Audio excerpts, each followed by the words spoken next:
De volta à sua tela, e olha só, a safra de trigo da Ucrânia deve diminuir em 2022 e chegar a 20 milhões e 700 mil toneladas. Na temporada anterior, o total registrado foi de mais de 32 milhões de toneladas. Por conta da guerra, a safra semeada com trigo está menor nas regiões que foram afetadas pelo conflito com a Rússia. Já a safra de milho do país deve crescer em 1 milhão e 100 mil toneladas e atingir 28 milhões de toneladas. E a gente segue falando aí sobre as expectativas do setor produtivo com o Plano Safra 2022-2023. Nós vamos até Cuiabá agora saber com o jornalista Luiz Patrone como é que ficam as demandas aí para o setor da pecuária. Boa tarde, Patrone.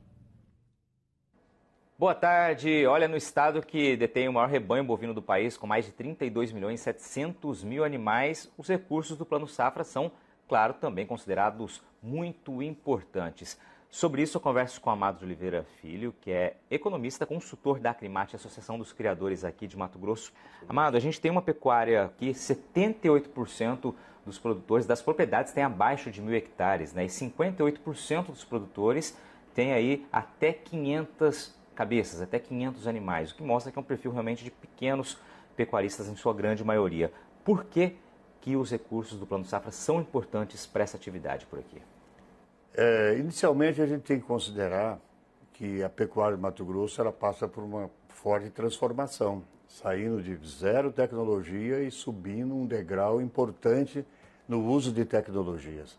E isso demanda investimento e investimento não só as inversões financeiras da própria atividade, como capital terceiro, no caso, o Plano Agrícola e Pecuário. Ou seja, o produtor está ávido por investimento em tecnologia e, claro, precisa de uma fonte de recursos aí que seja acessível ou mais acessível. Certamente.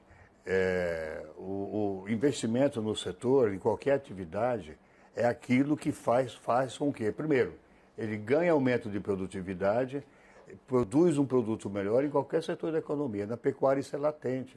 Nós temos muitas novidades, a oferta de produtos diferenciados para a alimentação de bovinos, e isso precisa que o produtor prepare a sua propriedade para isso. Quais as expectativas da Acrimate para esse Plano Safra?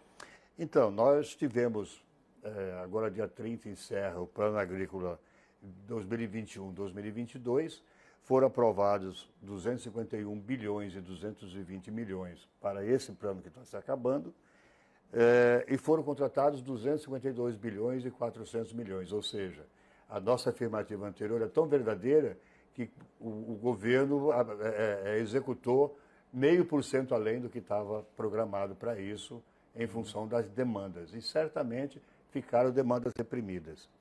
É importante destacar dentro do plano um programa que, especialmente para a pecuária, ele é muito importante, que é o PRONAMP. O PRONAMP, dentro do Plano Agrícola 2021-2022, foram destinados 34 bilhões de reais. Certamente também utilizados. Se nós colocarmos a inflação do IPCA no período da vigência do plano anterior, esse que está extinguindo, nós teríamos um acréscimo, então, de 28 bilhões. E isso passaria, então, o Plano Agrícola e Pecuário, só dele colocar a inflação apurada pelo IBGE, que é o IPCA, esse plano subiria para 280 bilhões. Mas não é a expectativa de todos os segmentos do agronegócio.